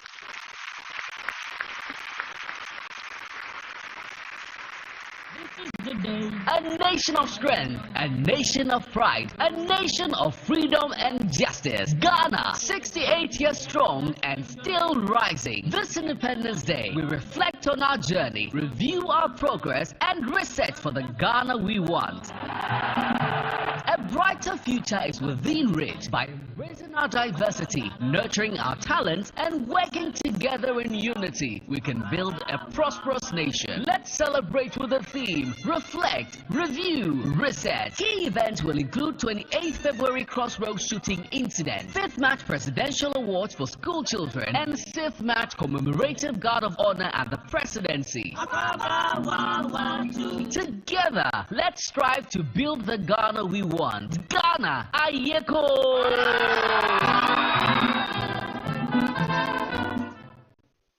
Please put your hands together one more time for the Minister of Finance. You know, It's one thing to present over 30 slides of macroeconomic data. It's entirely another thing to do it on national television with your boss, the president, the vice president, all sitting. And you are so focused, you didn't even touch the water I brought to you. Atufosin, put your hands together for him. Amazing. I think if there was any doubt you were ready for this job, that doubt has been dispelled. You are delivering the news, you are not even smiling. Very powerful. But there's hope at the end of the tunnel because the president will be joining us shortly on stage to now articulate his vision for economic transformation, which is an imperative. The foundation has been laid. It's very clear the president's vision will be key to take us where we have to get to. But before we do that, we're going to invite the National Dance Company of the National Theatre to help us relax a bit before we hear from His Excellency. Let's put our hands together for them. Thank you.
lies the Republic of Ghana, a nation resilient in spirit, rich in culture, and steady in its pursuit of progress. Today, we celebrate a momentous occasion in our nation's history as we welcome the newly elected President, His Excellency, John Dramani Mahama.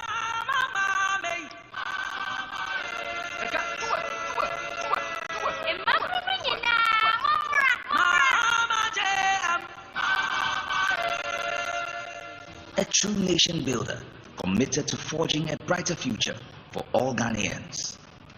John Mahama embodies the pillars of leadership that our nation craves: trustworthiness, reliability, modesty, and above all, truthfulness. From the moment he stepped into the political arena, John Mahama has demonstrated an unwavering commitment to the people of Ghana.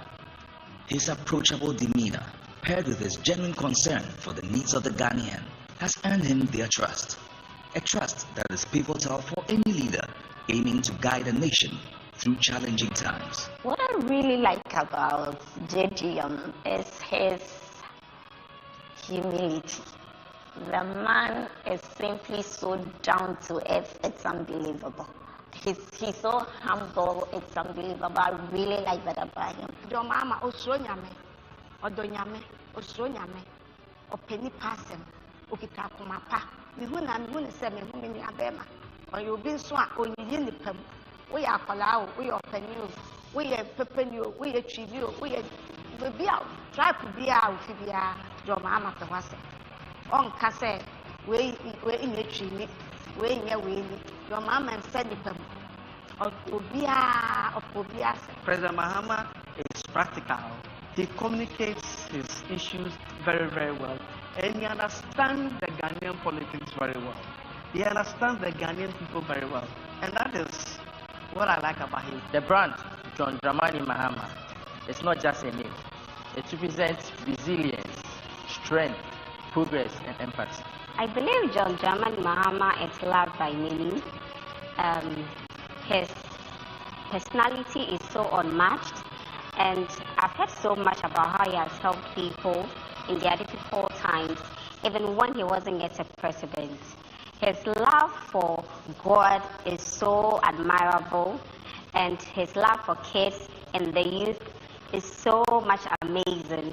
And I'm not so surprised my kids get so much excited anytime he shows up on the screen. I admire his tolerance. In 2016, a lot of people attacked this person. No one got arrested, no one disappeared. He just allowed time to judge, and here we are. That's a good leader.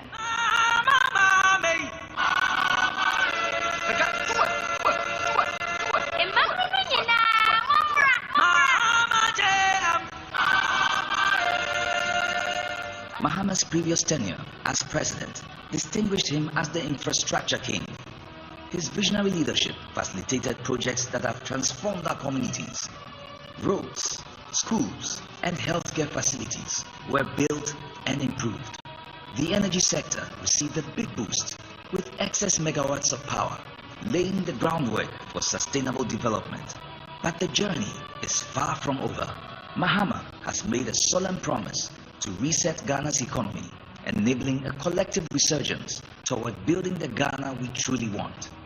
A Ghana of opportunity, prosperity, and accountability.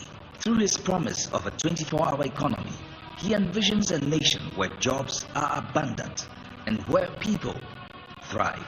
Picture this: a Ghana where industry operates around the clock, entrepreneurship flourishes, and every citizen has the chance to contribute to and benefit from economic growth. Mahama's roadmap prioritizes creating jobs and ensuring that the nation's wealth is shared across all communities. A true embodiment of economic empowerment. Mahama recognizes that Ghana's strength lies in its people's strength. By fostering an environment of innovation and collaboration, he calls upon entrepreneurs and the youth to embrace their roles as the driving force behind our nation's future. Our strength as a people lies in our diversity. Mahama is dedicated to building a government that upholds accountability and transparency, ensuring every voice is heard and every concern addressed. He invites all Ghanaians on this transformative journey, confident that together we can build a Ghana that not only meets the needs of today, but inspires future generations. As we honor John Dramani Mahama and his new dawn of leadership, we look ahead with hearts full of hope, aligning with his vision for us all. Together, let us embrace this new chapter of leadership, transformation, and growth, forging the path toward a prosperous Ghana for all. Congratulations to the 4th and now the 6th President of the Fourth Republic of Ghana, His Excellency John Dramani Mahama. The journey begins now.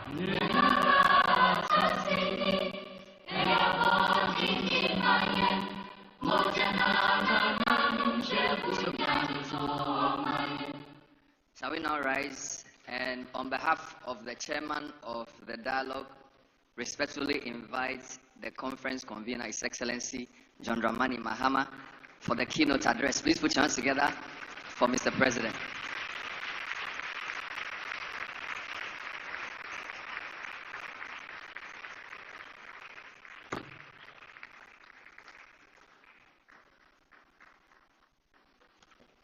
Thank you. Kindly be seated. I was happy when that documentary ended. You can imagine how uncomfortable I was watching myself. But thank you. Your Excellency, Professor Jane Nana Opoku-Agyeman, Vice President of the Republic of Ghana, Her Ladyship Gertrude Esaba Saki Tokonu, Chief Justice of the Republic of Ghana, the Right Honorable Edward Do Ajahu, Chairman of the Council of State, members of the Council of State, the Honorable Chief of Staff Julius Debra, the Honorable Minister for Finance Dr. Kesel Ato Forsen, Ministers and Deputy Ministers of State, Dr. Ishmael Yamson, and I call him Uncle Yamson, Chairman of the National Economic Dialogue Planning Committee, the Governor of the Bank of Ghana, Dr. Johnson Pandit Isiama, former governors of the Bank of Ghana, heads of security services, the Dean and members of the Diplomatic Corps, His Royal Majesty King Takiteku Churu II, the Gamanche, heads of political parties, captains of industry, chiefs and queen mothers, friends from the media, fellow countrymen, ladies and gentlemen. It is with great honor and a deep sense of responsibility that I welcome you to this National Economic Dialogue. This gathering is more than just a symbolic exercise or the fulfillment of a campaign promise. It is a decisive step in our collective responsibility to reset Ghana's economy, restore confidence, and build the prosperous future we all envision. Today we are here to begin the process of engaging in honest, solution-driven discussions about the challenges we face and the opportunities before us. Our nation stands at a pivotal moment, and the choices we make now will determine the trajectory of our economy for generations to come. As President, I have the honor of leading the conversation on the theme, Resetting Ghana, Building the Economy We Want Together. This theme reflects our shared commitment to creating an economy that is resilient, inclusive, and built on sustainable growth. It is an invitation to all stakeholders to contribute their expertise, ideas, and dedication to this national effort. Ghana is at a critical crossroads in its economic development. The challenges before us are stark, and the economic distress we face are undeniable. However, our collective resilience, ingenuity, and determination have always been the driving force of our nation's progress. We are not here merely to recount our struggles, nor are we here to resign ourselves to economic stagnation. We are here to seek solutions, to adopt strategies that will put us on a sustainable path, growth trajectory, and to ensure that we build an economy that works for every Ghanaian. For me, this is not just another policy discussion. It is an urgent call to action. A crucial moment for us as stakeholders to unite with purpose and resolve the challenges that face us. We've gathered here to create a powerful platform where government officials, policymakers, business leaders, economists, industry experts, development partners, and other key figures come together to shape the future of our nation. The insights, diverse perspectives, and actionable recommendations that emerge from these discussions must transcend theoretical frameworks and drive real, impactful decisions that will guide our national economy forward. Throughout our engagement, we will focus on practical strategies to restore macroeconomic stability and pave the way for long-term economic transformation. This includes developing policies that stimulate growth and create sustainable job opportunities for our rapidly growing population. We'll also examine the structural reforms that are necessary to unleash the private sector's potential and make it truly the engine of growth that drives job creation and innovation. Strengthening economic governance institutions will be a key topic of discussion, ensuring transparency and accountability at all levels of government, while taking decisive action to combat corruption and other things that hinder our progress. It is vital that as we move towards a more prosperous future, and that the economic gains we achieve are distributed equitably, leaving no one behind and fostering inclusive growth that benefits every sector of society, from the most marginalized communities to the industrial leaders of tomorrow. This dialogue is a defining moment, and our decisions must set the course for a more resilient, prosperous, and equitable economy for generations to come. When I assumed office barely 2 months ago, I inherited an economy that was in a state of deep crisis, one that was weighted down by numerous challenges. The economy was reeling from unprecedented levels of debt, soaring inflation, high unemployment, declining levels of foreign direct investment, and low business confidence. The financial struggles that our nation is facing have not arisen overnight. They have been the result of several years of financial mismanagement, irresponsible borrowing, reckless spending, and weak leadership that failed to address the underlying structural issues within our economy. This pervasive mismanagement culminated in Ghana's defaults on its debt obligations. This marked a devastating milestone for our dear country, spawning a cascade of economic problems that have severely impacted our people.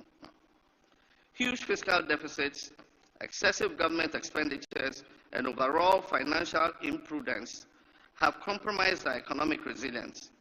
Credible rating agencies such as Moody's, Fitch, Standard & Poor's have all downgraded our international credit rating consecutively, leading to capital flights and a loss of investor confidence and trust.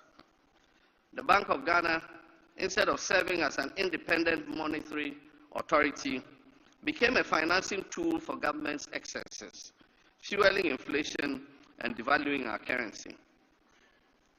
The cost of living has skyrocketed to unbearable levels, leaving families grappling with the inability to afford even the most basic necessities. At the same time, inflation erodes the value of wages and savings, pushing many into a cycle of poverty. Meanwhile, the ill-considered collapse of indigenous banks significantly reduced indigenous presence in Ghana's financial and banking space and led to massive job losses. For too long, Ghana has been plagued by short-term decision-making that prioritizes political expediency over long-term stability. We refuse to accept this as Ghana's reality. We reject the notion that economic hardship must be our norm. We refuse to surrender to the forces of stagnation and decline. We are gathered here today because we believe in Ghana's ability to rise again.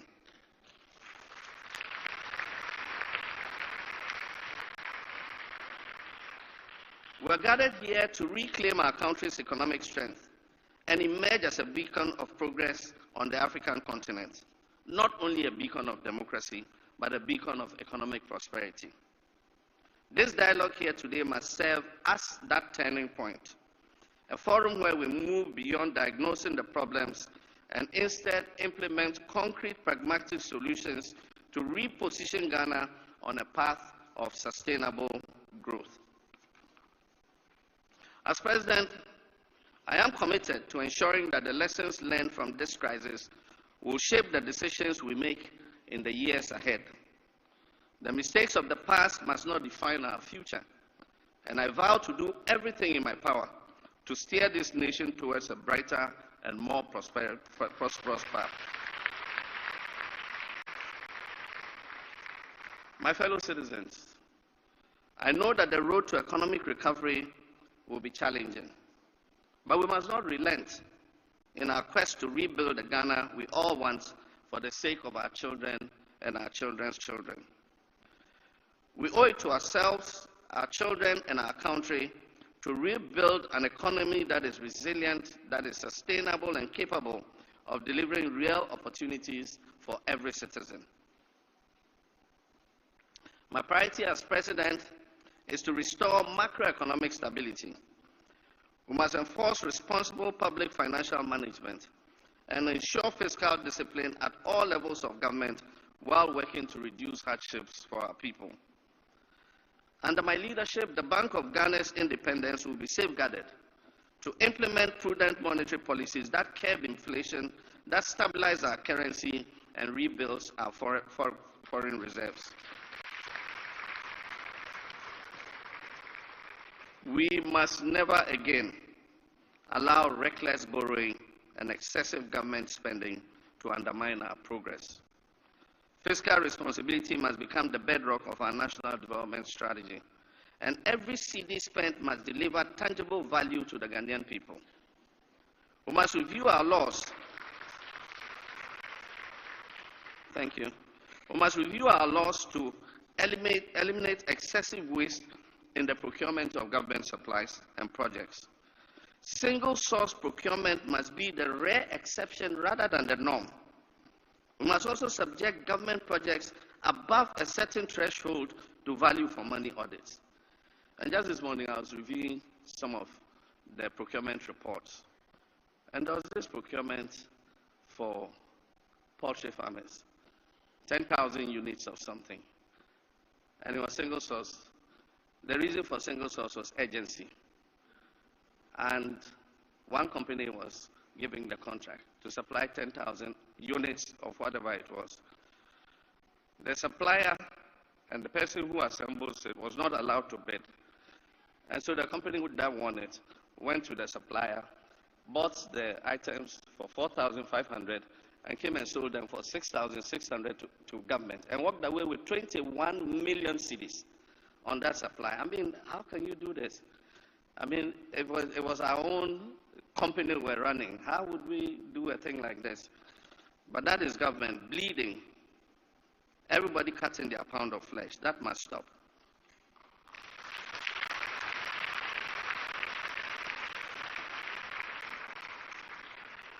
Beyond stabilization, we must undertake a fundamental transformation of our economic structure. Ghana's economy has been heavily reliant on the export of raw materials, such as gold, cocoa, and crude oil, leaving us vulnerable to global price fluctuations and external shocks. We must end this dependence. It is time to transition to a value-added industrialized economy that creates jobs, that boosts exports, and reduces our reliance on imports. Manufacturing and agro-processing must be expanded to ensure that we derive maximum value from our natural resources. Just recently, I think yesterday, the former Chief Justice of this country asked for a review of agreements governing our extractive industry. She describes the current agreements as coming from the Guggisberg era. I agree with her.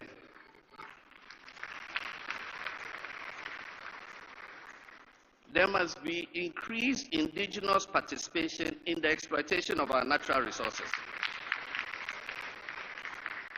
Ghana must earn more from its natural resource endowment if we are to create wealth and prosperity for our people. My fellow citizens, agriculture is a vital sector of our economy that must be modernized through mechanization, improved irrigation, and the adoption of technology-driven innovations to enhance productivity and ensure food security. We must also harness the power of technology to bridge the digital divide, ensuring that every Ghanaian, no matter their location or background, has access to the opportunities that the digital economy provides. High-speed internet and robust digital infrastructure are no longer luxuries. They are necessities that fuel economic growth and global competitiveness. My fellow citizens, all this must be underpinned by urgent governance reforms that promote transparency and hold leadership accountable to the people in whom sovereignty resides. The policies required to bring our economy back on track and sustain the gains made will require multi-stakeholder buy-in. Short-term convenience, which has informed economic decision-making in the past, must give way to long-term and medium and long-term strategic planning, which will help us to avoid the cyclical economic booms and busts that have wreaked havoc on our people. My fellow citizens, I have the political will to see through such reforms, but these reforms must be the product of our collective thinking and synthesization of well-considered proposals from stakeholders in the Ghanaian economy, and that is why we are here this morning.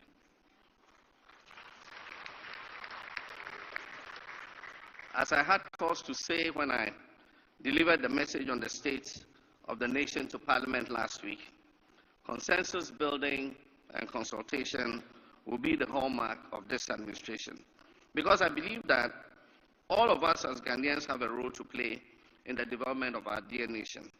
And I would very much like to be remembered as the president who provided a platform for this to happen.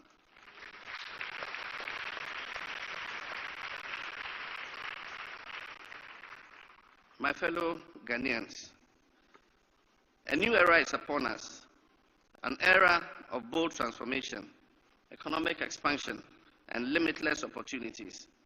At the heart of our vision for Ghana's future is the implementation of a 24-hour economy that works for all. This strategy will revolutionize our economic landscape. It will create sustainable jobs and position Ghana as a competitive force on the global stage. Across the world, thriving economies have embraced continuous productivity, ensuring that businesses, industries, and essential services operate around the clock to maximize growth and prosperity. It is time for Ghana to also step forward and break free from the limitations of a traditional economy and embrace a future where opportunity is not confined by time. Under this initiative, this administration is committed to providing incentives and tax breaks for manufacturers and businesses that extend their operational hours, encouraging a shift-based employment system that expands job opportunities. We will strengthen key sectors such as manufacturing, retail, healthcare, logistics, and financial services to support such continuous operation. We will invest in infrastructure, energy, and security to ensure businesses and workers operate in a safe and efficient environment. We will enhance transportation systems to facilitate the movement of workers and goods at all hours of the day and night. We will implement fair labor practices that protect workers' rights while fostering productivity and economic growth. The time for transformation is now. Let us embrace our economic transformation and unlock the full potential of our beloved country. Let us work together to build a resilient, competitive, and a prosperous Ghana. I fully understand that the road ahead will not be easy, but it is a road we must travel. The responsibility for rebuilding Ghana's economy does not rest on government's shoulders alone. It is a shared responsibility that requires the active participation of every Ghanaian. Let us rise to the occasion, take decisive and necessary action, and ensure that we leave behind a legacy of economic resilience, stability, and prosperity for future generations. Let me take this opportunity to thank Uncle Ishmael Yamson and the National Economic Dialogue team for the hard work you have put in bringing us here together for this all-important event. I wish to thank all of you who have taken the opportunity to be here with us this morning for your commitment to this national dialogue and for your dedication to the progress of our nation. Together, we'll build the Ghana we want and a robust economy of our own design and creation. I therefore have the honor and privilege to declare this National Economic Dialogue 2025 duly open.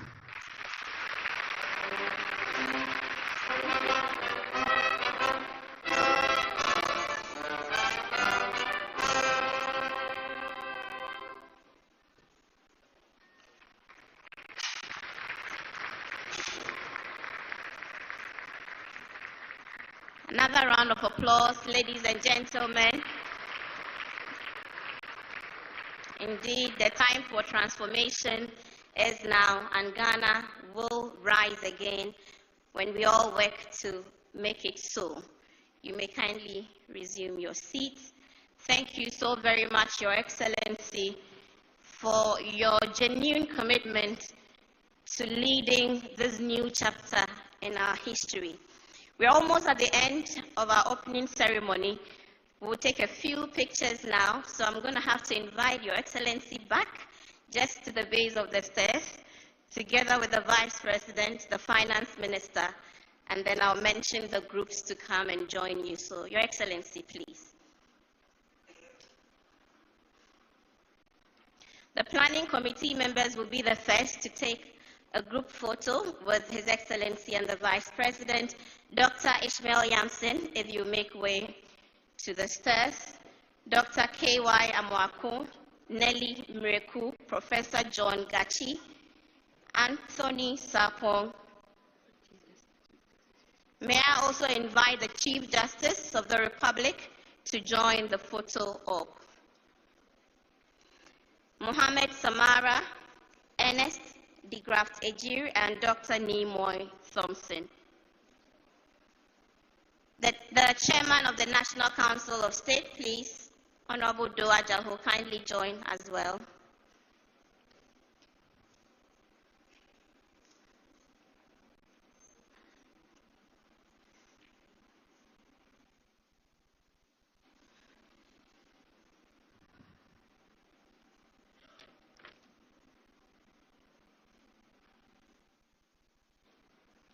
Thank you. Next, we would invite the chairpersons and moderators to join His Excellency and the other dignitaries as well. Thank you very much. Dr. Paulakwa, if you may. Mr. Nana Joe Mensah, Dr. K.K. Sapong, please join. Mrs. Mavis Owusu Jemfi, Mr. Felix E. Ado, Mr. Emmanuel Akwete, please join.